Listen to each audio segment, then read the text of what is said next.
ಎಲ್ಲರಿಗೂ ನಮಸ್ಕಾರ. ಥಟ್ ಅಂತ ಹೇಳಿ ಕ್ವಿಜ್ ಕಾರ್ಯಕ್ರಮಕ್ಕೆ ತಮಗೆಲ್ಲ ಸ್ವಾಗತ. ಕಿಶೋರ ಚಂದ್ರವಾಣಿ, ಮುರಾರಿ, ಹೀಮ್ ಇವು ಯಾರ ಹೆಸರು? ಬಹಳ ಕಷ್ಟವಾಗುತ್ತೆ ಉತ್ತರ ಕೊಡೋದಕ್ಕೆ. ಅದೇ ಕುವೆಂಪು, ಕೆ ವಿ ಪುಟ್ಟಪ್ಪ ಅಂದರೆ ಥಟ್ ಅಂತ ಅರ್ಥವಾಗುತ್ತೆ.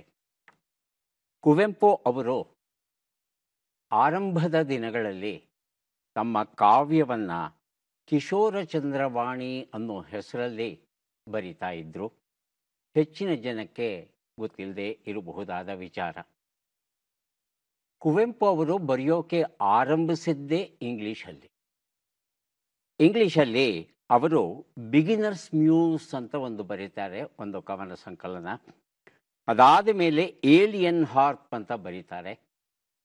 ಅದಾದ ಮೇಲೆ ಅವರ ಆತ್ಮಕತೆ ನೆನಪಿನ ದೋಣಿಯಲ್ಲಿ ಏನಿದೆ, ಅಲ್ಲಿ ಅನೇಕ ಇಂಗ್ಲಿಷ್ ಕವನಗಳನ್ನು ಬರೆದಿದ್ದಾರೆ. ಅದರಲ್ಲಿ ಸಮಸ್ಯೆ ಅಂದರೆ ಇಂಗ್ಲೀಷಲ್ಲಿ ಇದ್ದಂಥ ಈ ಕವನಗಳನ್ನು ಇದುವರೆಗೂ ಯಾರೂ ಕನ್ನಡಕ್ಕೆ ತರಕ್ಕೆ ಹೋಗಿರಲಿಲ್ಲ. ಹಾಗಾಗಿ ಕುವೆಂಪು ಅವರ ಇಂಗ್ಲಿಷ್ ಭಾಷಾ ಸಾಮರ್ಥ್ಯ, ಕವನ ರಚನಾ ಶೈಲಿ, ವಿಷಯವನ್ನು ಹೇಗೆ ಮಂಡಿಸ್ತಾರೆ, ಹೇಗೆ ಗ್ರಹಿಸ್ತಾರೆ, ಇವೆಲ್ಲ ಅಷ್ಟು ಗೊತ್ತಿರಲಿಲ್ಲ ನಮಗೆ. ಈಗ ಆ ಇಂಗ್ಲಿಷ್ ಕವನಗಳ ಕನ್ನಡ ರೂಪಾಂತರ ಏನಿದೆ ಅದು ಪುಸ್ತಕ ರೂಪದಲ್ಲಿ ಪ್ರಕಟವಾಗಿದೆ. ಕಿಶೋರ ಚಂದ್ರವಾಣಿ ಅಂತ ಈ ಒಂದು ಪುಸ್ತಕ ಕನ್ನಡಕ್ಕೆ ಆರ್ ವಿಜಯರಾಘವನ್ ಮತ್ತು ಕೆ ಸಿ ಶಿವಾರೆಡ್ಡಿ ಅವರು ತಂದಿದ್ದಾರೆ ಈ ಪುಸ್ತಕವನ್ನು. ಕೆ ಸಿ ಶಿವಾರೆಡ್ಡಿ ಅಂದರೆ ಸಾಮಾನ್ಯರಲ್ಲ. ಕುವೆಂಪು ಅವರು ಬರೆದಿರುವ ಸಮಸ್ತ ಸಾಹಿತ್ಯವನ್ನು ಅರೆದು ಕುಡಿದವರು, ಅವರ ಬಗ್ಗೆ ಅಪಾರವಾದ ಒಲವನ್ನು ಇಟ್ಟುಕೊಂಡವರು. ಇನ್ನು ಆರ್ ವಿಜಯರಾಘವನ್ನಂತೂ ಕನ್ನಡದಿಂದ ಇಂಗ್ಲೀಷಿಗೆ, ಇಂಗ್ಲೀಷಿಂದ ಕನ್ನಡಕ್ಕೆ ಸೊಗಸಾಗಿ ಅನುವಾದ ಮಾಡಬಲ್ಲವರು. ಹಾಗಾಗಿ ಕುವೆಂಪು ಅವರು ಬರೆದ ಈ ಇಂಗ್ಲೀಷ್ ಕವನಗಳು ಏನಿದೆ ಅದನ್ನು ಸೊಗಸಾಗಿ ಕನ್ನಡಕ್ಕೆ ಅವರು ಅನುವಾದ ಮಾಡಿದ್ದಾರೆ. ಹಾಗಾಗಿ ಕೆ ಸಿ ಶಿವಾರೆಡ್ಡಿ ಹಾಗೂ ಆರ್ ವಿಜಯರಾಘವನ್ ಇವರಿಬ್ಬರೂ ಸೇರಿ ರಚಿಸಿರುವಂಥ ಒಂದು ಸೊಗಸಾದ ಪುಸ್ತಕ ಇವತ್ತು ನಮಗೆ ಓದೋದಕ್ಕೆ ಸಿಗ್ತಾ ಇದೆ. ಹೇಗೆ ಬರೀತಾರೆ ಕುವೆಂಪು ಇಂಗ್ಲೀಷಲ್ಲಿ, ಅದನ್ನು ಕನ್ನಡದಲ್ಲಿ ಹೇಗೆ ಅನುವಾದಿಸಬಹುದು, ಒಂದು ಪುಟ್ಟ ಭಾಗವನ್ನು ನೋಡೋಣ. ಅರೈಸ್ ತುಂಗಾ, ಅರೈಸ್ ಫ್ರಮ್ ದೈ bed of sweet flowers and put on the bright blanket of green. Sweet river, nymph of disheveled locks trailing from bowers, on the hills where the shade is seven, with thy foot light and flowery, glide down to the glade and playfully embrace the delicate green blade.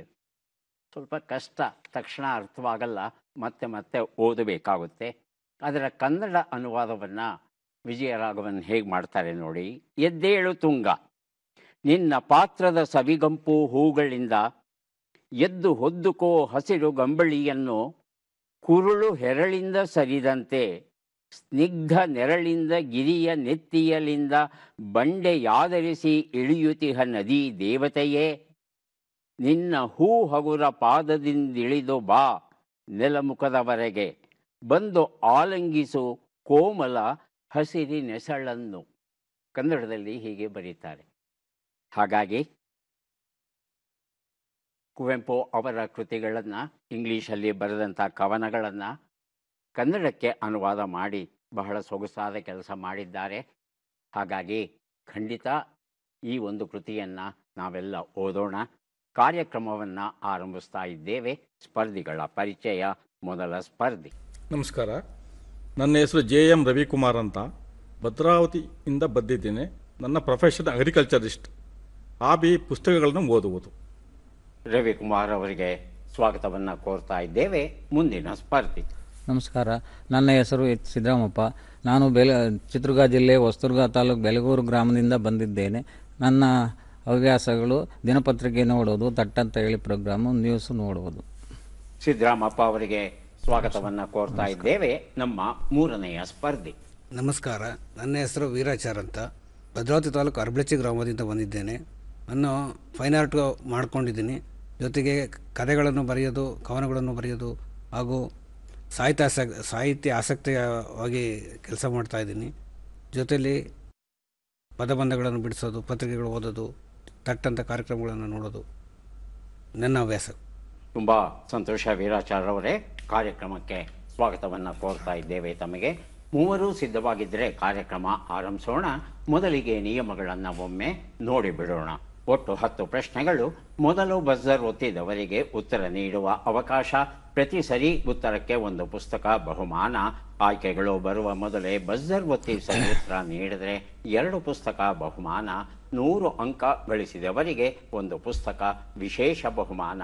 ನಕಾರಾತ್ಮಕ ತಂತ್ರಗಳಿಗೆ ಅವಕಾಶವಿಲ್ಲ. ಕಾರ್ಯಕ್ರಮದ ಮೊದಲ ಪುಸ್ತಕ, ಮೊದಲ ಪ್ರಶ್ನೆಯನ್ನು ಈಗ ನೋಡೋಣ. ಶ್ರೀನಿವಾಸಮೂರ್ತಿ ಎನ್ ಸುಂಡ್ರಹಳ್ಳಿ ಅವರು ಬರೆದ ಕ್ರಾಸಿಂಗ್ ದಿ ರೂಬಿಕಾನ್ ಎನ್ನುವ ಪುಸ್ತಕ. ಮೊದಲ ಪ್ರಶ್ನೆ ಈಗ ಬಂತು. ಪ್ರಶ್ನೆಯನ್ನು ನೋಡೋಣ. ಕರ್ನಾಟಕ ಸರ್ಕಾರವು ಆರಂಭಿಸಿರುವ ಎಸ್ ಬೆಂಗಳೂರು ಯೋಜನೆಯ ಮೂಲ ಉದ್ದೇಶವೇನು? ಆಯ್ಕೆಗಳನ್ನು ನೋಡೋಣ. ಸಮಸ್ಯೆಗಳಿಗೆ ಸ್ಟಾರ್ಟಪ್ ಪರಿಹಾರ, ಸಂಚಾರ ಸಮಸ್ಯೆಗಳಿಗೆ ಪರಿಹಾರ, ಪ್ರವಾಸೋದ್ಯಮದ ಆ್ಯಪ್, ವಿದ್ಯಾರ್ಥಿಗಳ ಸಹಾಯವಾಣಿ. ಬಜರುತ್ತಿ ಉತ್ತರವನ್ನು ಕೊಡಿ. ಮೊದಲಿಗೆ ಸಿದ್ದರಾಮಪ್ಪ, ಆನಂತರ ರವಿಕುಮಾರ್. ಸಿದ್ದರಾಮಪ್ಪ, ತಮ್ಮ ಆಯ್ಕೆ ಮೊದಲನೇದು ಸಮಸ್ಯೆಗಳಿಗೆ ಸ್ಟಾರ್ಟಪ್ ಪರಿಹಾರ ಅಂತ ಹೇಳ್ತಾ ಇದ್ದಾರೆ. ರವಿಕುಮಾರ್, ಪ್ರವಾಸೋದ್ಯಮ ಆಪ್. ಪ್ರವಾಸೋದ್ಯಮ ಆ್ಯಪ್. ಆಯ್ಕೆ 3. ಉತ್ತರವನ್ನು ನೋಡೋಣ. ಸರಿಯಾದ ಉತ್ತರ ಸಮಸ್ಯೆಗಳಿಗೆ ಸ್ಟಾರ್ಟಪ್ ಪರಿಹಾರ ಸರಿಯಾಗಿತ್ತು. ಸಿದ್ದರಾಮಪ್ಪ ಅವರಿಗೆ ಕ್ರಾಸಿಂಗ್ ದ ರೂಬಿಕಾನ್ ಈ ಒಂದು ಪುಸ್ತಕವನ್ನು ಕೊಟ್ಟಿದ್ದೇವೆ. ಒಂದು ನಗರ ಅಂದಮೇಲೆ ಆ ನಗರದಲ್ಲಿ ನಾನಾ ರೀತಿಯ ಸಮಸ್ಯೆಗಳು ಇರುತ್ತೆ. ಪರಿಸರ ಮಾಲಿನ್ಯ, ಶಬ್ದ ಮಾಲಿನ್ಯ, ಸಂಚಾರ ದಟ್ಟಣೆ, ತ್ಯಾಜ್ಯ ನಿರ್ವಹಣೆ, ಏರುತ್ತಿರುವ ಅಪರಾಧಗಳು, ಹೀಗೆ ಪಟ್ಟಿಯನ್ನು ಮಾಡಬಹುದು, ಸಮಸ್ಯೆಗಳ ಪಟ್ಟಿ. ಪರಿಹಾರವೇನು?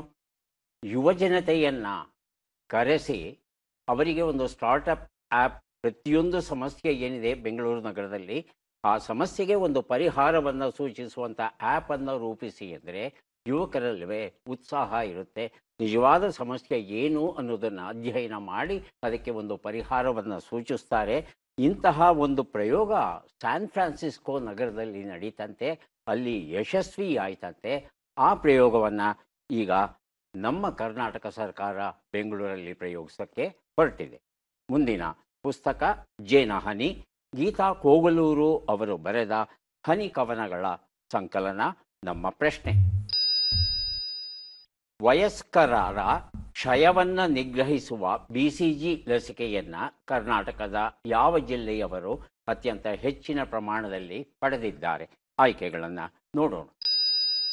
ಕಲಬುರಗಿ, ಬೆಳಗಾವಿ, ವಿಜಯಪುರ, ಬೆಂಗಳೂರು ನಗರ. ಮೊದಲಿಗೆ ರವಿಕುಮಾರ್, ಆನಂತರ ವೀರಾಚಾರ್. ಬೆಂಗಳೂರು ನಗರ. ಆಯ್ಕೆ 4. ವೀರಾಚಾರ್, ಬೆಂಗಳೂರು ನಗರ. ಅದೇ ಉತ್ತರವಾ? ವಿಜಯಪುರ. ಅದೇ ಉತ್ತರ. ಉತ್ತರವನ್ನು ನೋಡೋಣ. ಬೆಳಗಾವಿ ಯಾವತ್ತು ಕೊಟ್ಟ ಉತ್ತರವನ್ನೇ ಮತ್ತೆ ಕೊಡೋದ್ರಲ್ಲಿ ಅರ್ಥ ಇರೋದಿಲ್ಲ, ಇನ್ನೊಂದಕ್ಕೆ ಪ್ರಯತ್ನಿಸಬಹುದು. ಬೆಳಗಾವಿ ನಗರ ಆಗಿತ್ತು. ನಮಗೆಲ್ಲ ಗೊತ್ತಿರೋ ಹಾಗೆ ಈ BCG ಲಸಿಕೆಯನ್ನು ನವಜಾತ ಶಿಶುಗಳಿಗೆ ಕೊಡ್ತಾರೆ. ಆ ಲಸಿಕೆಯ ಪ್ರಭಾವ ಏನಿದೆ ಸರಿಸುಮಾರು 15 ವರ್ಷಗಳಾಗ್ತಾ ಇದ್ದ ಹಾಗೇ ಅದು ಕಡಿಮೆಯಾಗಿ ಹೋಗುತ್ತೆ. ಆದರೆ ಈ ಮಾರ್ಚ್ 24, 2025 ನಮ್ಮ ಕರ್ನಾಟಕ ಸರ್ಕಾರ ಆಲೋಚನೆ ಮಾಡಿತು, ವಯಸ್ಕರಿಗೂ ಯಾಕೆ ಕೊಡಬಾರ್ದು BCG ಲಸಿಕೆಯನ್ನು ಅಂತ. ಆ ಪ್ರಯೋಗವನ್ನು ನಮ್ಮ ರಾಜ್ಯದ ಸುಮಾರು 15 ಜಿಲ್ಲೆಗಳಲ್ಲಿ ನಡೆಸ್ತು. ಆ ಪ್ರಯೋಗದಲ್ಲಿ ಅತ್ಯಂತ ಹೆಚ್ಚಿನ ಜನ ಬೆಳಗಾವಿಯವರು ಈ ಲಸಿಕೆಯನ್ನು ಸ್ವೀಕರಿಸಿದ್ದಾರಂತೆ. ಆನಂತರ ಕಲಬುರಗಿ, ಬೆಂಗಳೂರು, ವಿಜಯಪುರದವರು ಸ್ವೀಕರಿಸಿದ್ದಾರೆ. ಇಲ್ಲಿ ಈ BCG ಲಸಿಕೆಯನ್ನು ವಯಸ್ಕರರು ತಗೋಬೇಕು ಅಂತ ಹೇಳಿದ್ರಲ್ಲ, ಎಲ್ಲರೂ ತಗೋಬೇಕಾ ಅಂದರೆ ಎಲ್ಲರೂ ತಗೋಬೇಕು ಅಂತ ಹೇಳ್ತಾ ಇಲ್ಲ. ಯಾರು 65 ವರ್ಷಕ್ಕಿಂತ ಹೆಚ್ಚಿನ ವಯಸ್ಸಿನವರಾಗಿದ್ದಾರೆ ಅವರು ತಗೋಬೇಕು. ಮಧುಮೇಹಿಗಳು ತಗೋಬೇಕು. ಹಾಗೆ ಯಾರು ನಿರಂತರ ಧೂಮಪಾನ ಮಾಡ್ತಾ ಇರ್ತಾರೆ ಅವರು ತಗೊಳ್ಳೋದು ಒಳ್ಳೆಯದು. ಹಾಗೆಯೇ ಯಾರು ರೋಗ ನಿರೋಧಕ ಶಕ್ತಿ ಕಡಿಮೆ ಇರುತ್ತಲ್ಲ, ಕೆಲವು ಔಷಧಗಳನ್ನು ಸೇವಿಸ್ತಾ ಇರೋರು ಅಥವಾ ಏಡ್ಸ್ ಇಲ್ಲ ಹೆಪಟೈಟಿಸ್ ಬಿ ಮುಂತಾದ ಸೋಂಕು ರೋಗಗಳು ಇರೋರು, ಅಂತಹವರು ಇದನ್ನು ತಗೊಂಡ್ರೆ ಉಪಯುಕ್ತ ಅಂತ ಹೇಳಿದೆ ಕರ್ನಾಟಕ ಸರ್ಕಾರ. ಮುಂದಿನ ಪುಸ್ತಕ ಮತ್ತು ಪ್ರಶ್ನೆ, ಹೊಸ ವಿಳಾಸದ ಹೆಜ್ಜೆಗಳು, ಕವಿತೆಗಳು, ಸಂತೋಷ್ ನಾಯ್ಕ ಬರೆದಿರುವಂಥದ್ದು ನಮ್ಮ ಪ್ರಶ್ನೆ. ಭಾರತದ ಯಾವ ರಾಜ್ಯವು ಮೊದಲ ಬಾರಿಗೆ ಪಶುಪಾಲನೆ ಹಾಗೂ ಹೈನುಗಾರಿಕೆಯನ್ನು ಕೃಷಿಯ ವ್ಯಾಪ್ತಿಯಲ್ಲಿ ಪರಿಗಣಿಸಿದೆ? ಆಯ್ಕೆಗಳನ್ನು ನೋಡೋಣ. ಮಹಾರಾಷ್ಟ್ರ, ಮಧ್ಯಪ್ರದೇಶ, ಕೇರಳ, ಗುಜರಾತ್. ಹೇಳಿಸಿದ ನಾಲ್ಕನೇದು ಗುಜರಾತ್. ಗುಜರಾತ್ ಆಯ್ಕೆ 4. ರವಿಕುಮಾರ್. ಮಹಾರಾಷ್ಟ್ರ.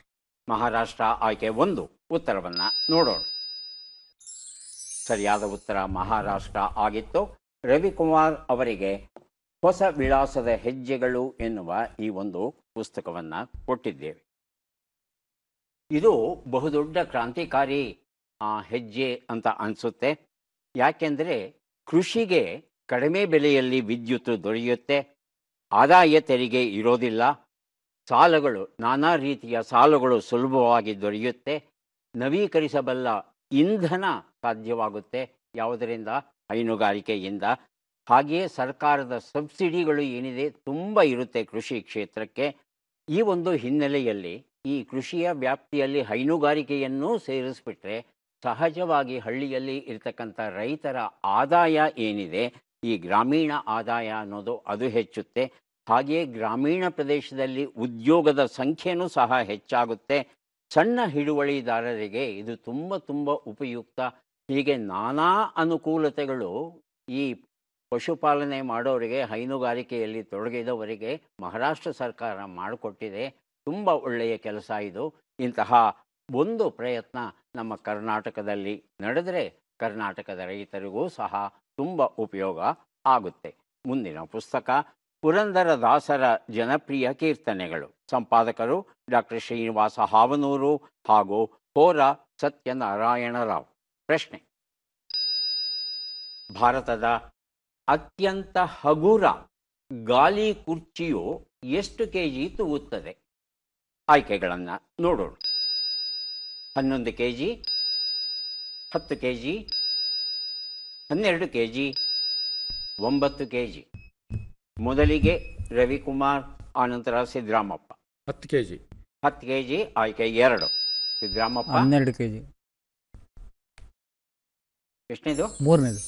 ಮೂರನೇದು 12 ಕೆಜಿ ಅಂತ ತಾವು ಹೇಳಿದ್ದೀರಿ. 9 ಕೆಜಿ ಅನ್ನೋದು ಸರಿಯಾದ ಉತ್ತರ ಆಗಿತ್ತು. ಗಾಲಿ ಕುರ್ಚಿ ಸೊಂಟ ಮತ್ತು ಕಾಲುಗಳ ಸಮಸ್ಯೆ ಇರತಕ್ಕಂಥ ಜನರಿಗೆ ಅತ್ಯಂತ ಉಪಯುಕ್ತವಾದದ್ದು. ಇತ್ತೀಚಿನ ದಿನಗಳಲ್ಲಿ ವಿದ್ಯುತ್ ಗಾಲಿ ಕುರ್ಚಿ ಬಂದಿರೋ ಕಾರಣ ಯಾರು ಗಾಲಿ ಕುರ್ಚಿಯಲ್ಲಿ ಕೂತಿರ್ತಾರೋ ಅವರೇ ಗಾಲಿ ಕುರ್ಚಿಯನ್ನು ನಡೆಸಬಹುದು. ಎಷ್ಟು ವೇಗ ಬೇಕು, ಯಾವ ಕಡೆ ತಿರುಗಬೇಕು ಇತ್ಯಾದಿ ಕೆಲಸಗಳನ್ನೆಲ್ಲ ಮಾಡಲಿಕ್ಕೆ ಅದು ತುಂಬ ಸಹಾಯ ಆಗುತ್ತೆ. ಆದರೆ ತುಂಬ ಭಾರ ಇದ್ದರೆ ಎತ್ತಿ ಇಳಿಸೋದು ಬಹಳ ಕಷ್ಟವಾಗುತ್ತೆ. ಹಾಗಾಗಿ ಮದ್ರಾಸ್ IITಯಲ್ಲಿ ಇರತಕ್ಕಂಥ ವಿಜ್ಞಾನಿಗಳು YD1 ಅನ್ನೋ ಹೆಸರಿನ ಒಂದು ಗಾಲಿ ಕುರ್ಚಿಯನ್ನು ಲೋಕಾರ್ಪಣೆ ಮಾಡಿದ್ರಂತೆ. ಇದೇ ಜುಲೈ 16ರಂದು. ಸದ್ಯಕ್ಕೆ ಸ್ವಲ್ಪ ದುಬಾರಿ, ಇದು 80,000 ರೂಪಾಯಿಗಳು ಆಗುತ್ತಂತೆ ಈ ಒಂದು ಗಾಲಿ ಕುರ್ಚಿ. ಬರೀ 9 ಕೆಜಿ ತೂಗುತ್ತಲ್ಲ. ಯಾವ ವಸ್ತುವಿಂದ ಮಾಡಿದ್ದಾರೆ ಇದನ್ನು ಅಂದರೆ, ವಿಮಾನವನ್ನು ತಯಾರು ಮಾಡೋದಕ್ಕೆ ಯಾವ ಲೋಹವನ್ನು ಬಳಸ್ತೇವೆ ಅಂತಹ ಹಗುರವಾದ ಲೋಹವನ್ನು ಬಳಸಿರೋ ಕಾರಣ ಸದ್ಯಕ್ಕೆ ದುಬಾರಿ ಆಗಿದೆ ಇದು. ಆದರೆ ಮುಂದಿನ ದಿನಗಳಲ್ಲಿ ಇದರ ಬೆಲೆ ಕಡಿಮೆ ಮಾಡುವ ಯೋಜನೆಯೂ ಉಂಟು. ಮುಂದಿನ ಪುಸ್ತಕ ಮತ್ತು ಪ್ರಶ್ನೆ ಹೊಂಗಿರಣ, ಶಿವಪ್ರಸಾದ್ ಬರೆದಿರುವಂಥದ್ದು. ಪ್ರಶ್ನೆ, ಬಿಟ್ಟ ಅಕ್ಷರಗಳನ್ನು ತುಂಬಿ. ಅ ಯ ಲ ಮ ಗಂ.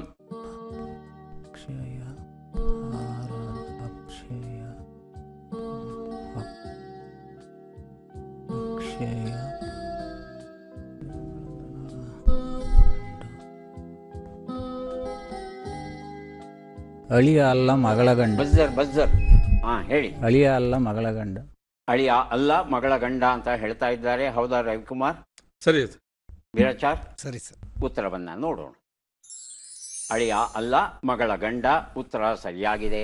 ಹೊಂಗಿರಣ ಈ ಪುಸ್ತಕವನ್ನು ಸಿದ್ದರಾಮಪ್ಪ ಅವರಿಗೆ ಕೊಟ್ಟಿದ್ದೇವೆ. ಈಗ ಕೊಡ್ತಾ ಇದ್ದೇವೆ GN ನಾಗರಾಜ್ ಅವರು ಬರೆದ ನಿಜ ರಾಮಾಯಣದ ಅನ್ವೇಷಣೆ ಎನ್ನುವ ಪುಸ್ತಕ. ನಮ್ಮ ಪ್ರಶ್ನೆ: ಈ ಕೆಳಗಿನ ಲೆಕ್ಕಗಳನ್ನು ಪೂರ್ಣಗೊಳಿಸಿ ಉತ್ತರಗಳನ್ನೆಲ್ಲ ಕೂಡಿ ಅಂತಿಮ ಉತ್ತರವನ್ನು ನೀಡಿ. ಲೆಕ್ಕಗಳು ಈಗ ಬಂತು. 89 ಕೂಡು 23, 87 ಕಳೆ 42, 23 ಗುಣಿಸು 9, 200 ಭಾಗಿಸು 8.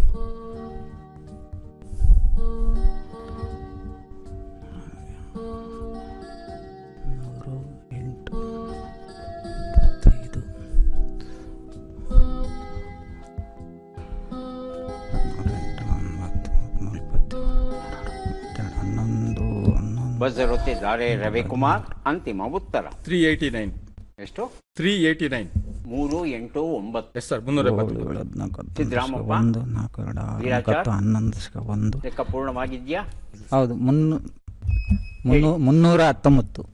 319 ಭಿನ್ನವಾದ ಉತ್ತರ ಕೊಟ್ಟಿದ್ದಾರೆ ವೀರಾಚಾರ್. ಇನ್ನು ಮಾಡ್ತಾ ಲೆಕ್ಕವನ್ನು ನೋಡ್ತಾ ಹೋಗೋಣ. ಒಂದು ಉತ್ತರ 112, 45, 207, 25 ಎಲ್ಲವನ್ನ ಕೂಡಿದ್ರೆ 389 ಬಂದಿದೆ. ರವಿಕುಮಾರ್ ಅವರು ಸರಿಯಾದ ಉತ್ತರ ಕೊಟ್ಟಿದ್ದಾರೆ. ನಿಜ ರಾಮಾಯಣದ ಅನ್ವೇಷಣೆ ಈ ಒಂದು ಪುಸ್ತಕವನ್ನು ಅವರಿಗೆ ಕೊಟ್ಟಿದ್ದೇನೆ. ಮುಂದೆ ನಾವು ಕೊಡಲಿದ್ದೇವೆ ರಾಜಯೋಗ ಧರ್ಮರಕ್ಷಣೆ ಎನ್ನುವ ಪುಸ್ತಕ. ಭಗವತಿ ಬರೆದಿರುವಂಥದ್ದು. ನಮ್ಮ ಪ್ರಶ್ನೆ: ಈ ಪದ್ಮ ಪುರಸ್ಕೃತರನ್ನು ಗುರುತಿಸಿ. ಚಿತ್ರವನ್ನು ನೋಡೋಣ.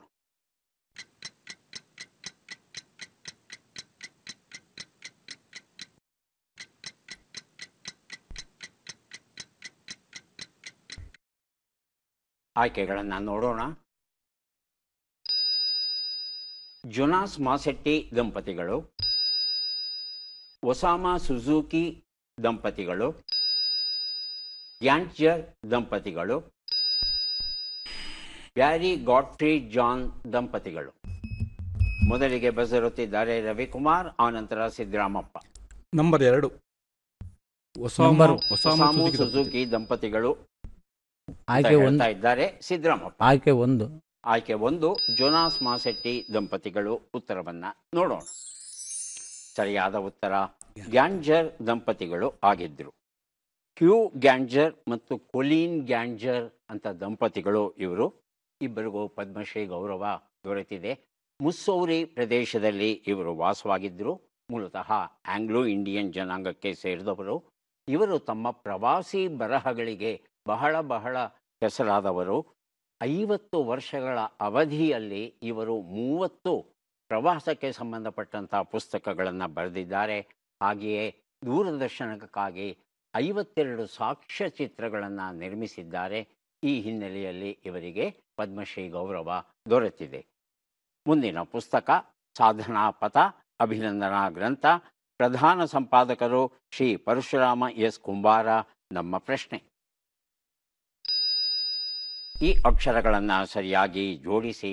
ಅಕ್ಷರಗಳು: ಅ, ಇ, ಮ, ರೇ, ದ, ನೆ, ಲ, ಕ.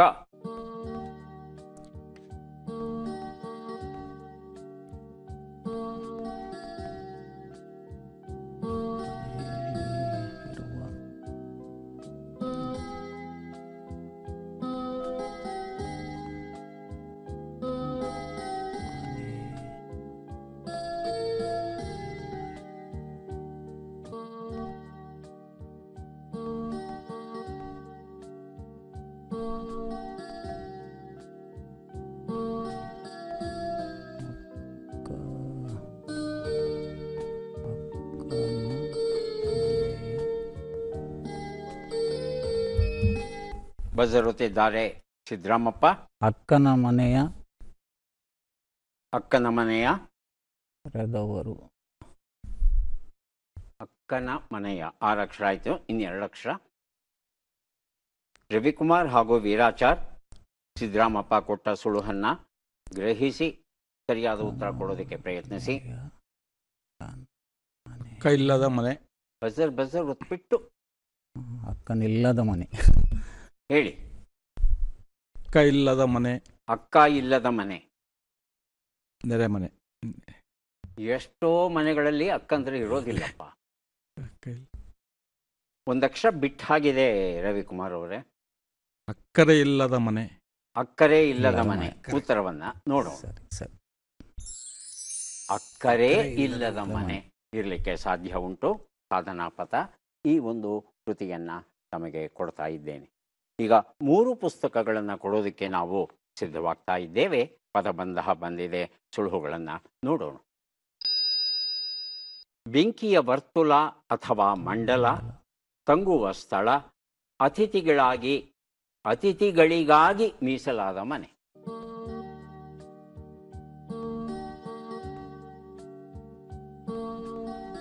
ಮೀಸಲು ಮನೆ, ಬೆಂಕಿಯ ವರ್ತುಲ ಅಥವಾ ಮಂಡಲ.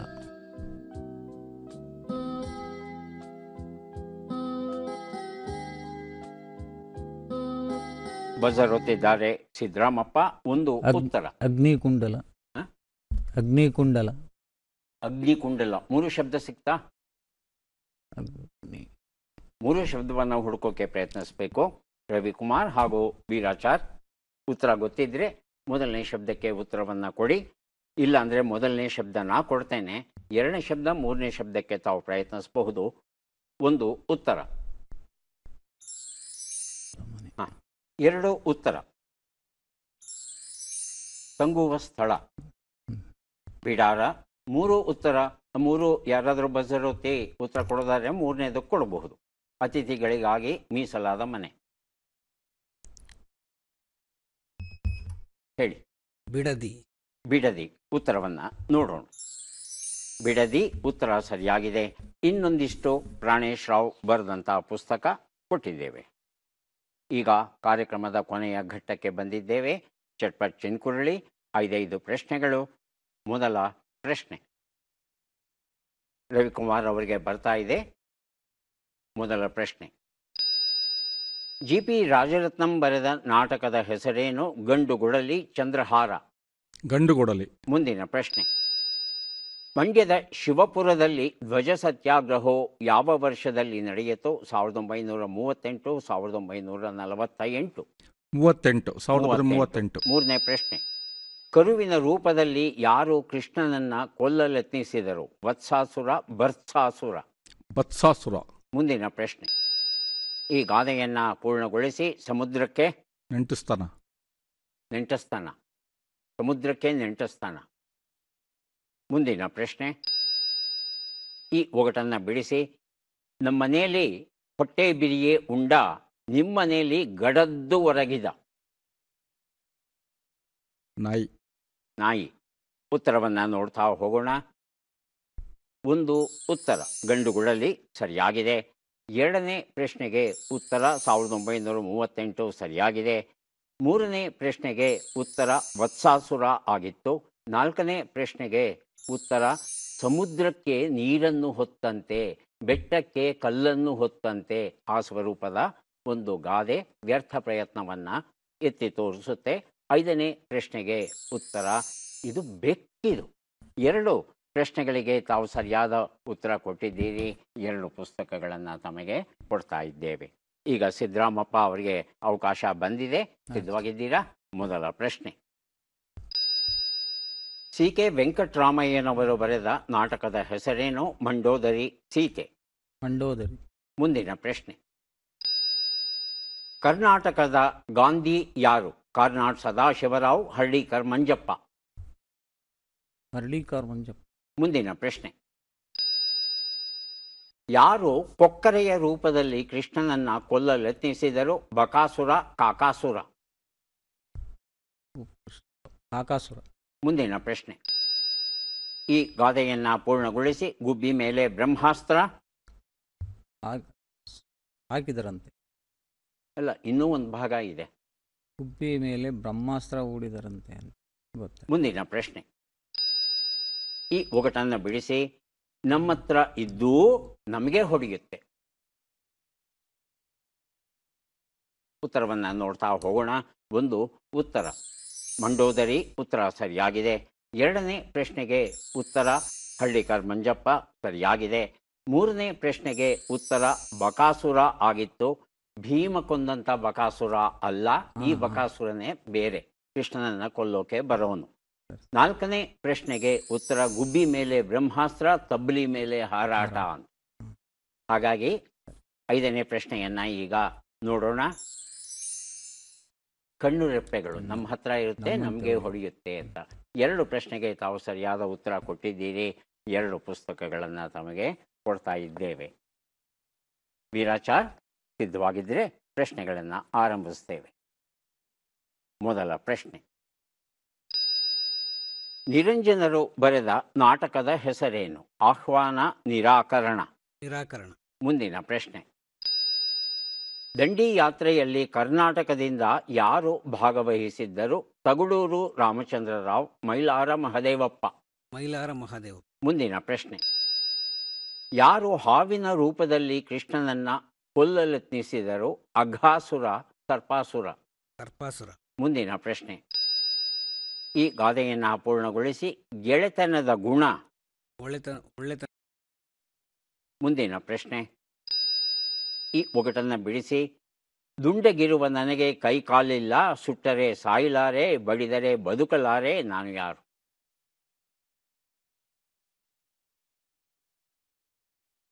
ಉತ್ತರವನ್ನು ನೋಡ್ತಾ ಹೋಗೋಣ. ಒಂದು ಉತ್ತರ ಆಹ್ವಾನ ಸರಿಯಾದ ಉತ್ತರ ಆಗಿತ್ತು. ಎರಡನೇ ಪ್ರಶ್ನೆಗೆ ಉತ್ತರ ಮೈಲಾರ ಮಹದೇವಪ್ಪ, ಸರಿಯಾಗಿದೆ. ಮೂರನೇ ಪ್ರಶ್ನೆಗೆ ಉತ್ತರ ಅಘಾಸುರ ಆಗಿತ್ತು, ಸರ್ಪಾಸುರ ಅಂದ್ರಿ. ನಾಲ್ಕನೇ ಪ್ರಶ್ನೆಗೆ ಉತ್ತರ ಗೆಳೆತನದ ಗುಣವನ್ನು ಬಡತನದಲ್ಲಿ ನೋಡಬೇಕಂತೆ, ಸಿರಿವಂತಿಕೆಯಲ್ಲಿ ನೋಡೋಕ್ಕಾಗೋದಿಲ್ಲ. ಐದನೇ ಪ್ರಶ್ನೆಗೆ ಉತ್ತರ ಇದು ಮಡಕೆ ಆಗಿತ್ತು. ಒಂದು ಪ್ರಶ್ನೆಗೆ ತಾವು ಸರಿಯಾದ ಉತ್ತರ ಕೊಟ್ಟಿದ್ದೀರಿ. ಒಂದು ಪುಸ್ತಕವನ್ನು ತಮಗೆ ಕೊಟ್ಟಿದ್ದೇವೆ.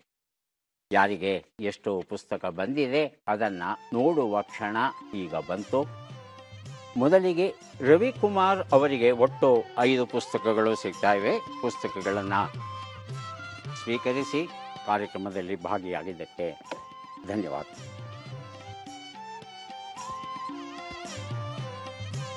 ಸಿದ್ದರಾಮಪ್ಪ ಅವರಿಗೆ 4 ಪುಸ್ತಕಗಳು ದೊರೀತಾ ಇವೆ. ಸ್ವೀಕರಿಸಿ ಅಭಿನಂದನೆಗಳು. ವೀರಾಚಾರ್ ಅವರಿಗೆ 2 ಪುಸ್ತಕ ದೊರೀತಾ ಇದೆ. ಸ್ವೀಕರಿಸಿ ಅಭಿನಂದನೆಗಳು. ಡಾಕ್ಟರ್ ನಾ ಸೋಮೇಶ್ವರ್ ಸರ್ ನಮಗೆ ಅಭಿಮಾನಿಗಳು, ಸಾಹಿತ್ಯ ಅಭಿಮಾನಿಗಳು. ಇವರ ಚಿತ್ರವನ್ನು ನಿನ್ನೆ ಸಂಜೆ ಅರ್ಧ ಗಂಟೆಯಲ್ಲಿ ನಾನು ಇಲ್ಲಿಗೆ ಬರಬೇಕು ಅಂದಾಗ ನಾನು ಇದನ್ನು ಪೆನ್ಸಿಲ್ ಸ್ಕೆಚ್ ಮಾಡಿಕೊಂಡು ತಂದಿದ್ದೀನಿ. ಅದನ್ನು ಸರ್ಗಳಿಗೆ ಕೊಡ್ತಾ ಇದ್ದೀನಿ. ವೀರಾಚಾರ್ ತುಂಬ ತುಂಬ ಧನ್ಯವಾದಗಳು. ಅರ್ಧ ಗಂಟೆಯಲ್ಲಿ ಎಷ್ಟು ಸೊಗಸಾದ ಚಿತ್ರ ಬರೆದಿದ್ದೀರಿ ಅಂದರೆ ಚಿತ್ರಕಲೆಯ ಮೇಲೆ ತಮಗೆಷ್ಟು ಹಿಡಿತಾ ಇದೆ ಅಂತ ಗೊತ್ತಾಗುತ್ತೆ. ತುಂಬ ಸಂತೋಷ. ಧನ್ಯವಾದಗಳು.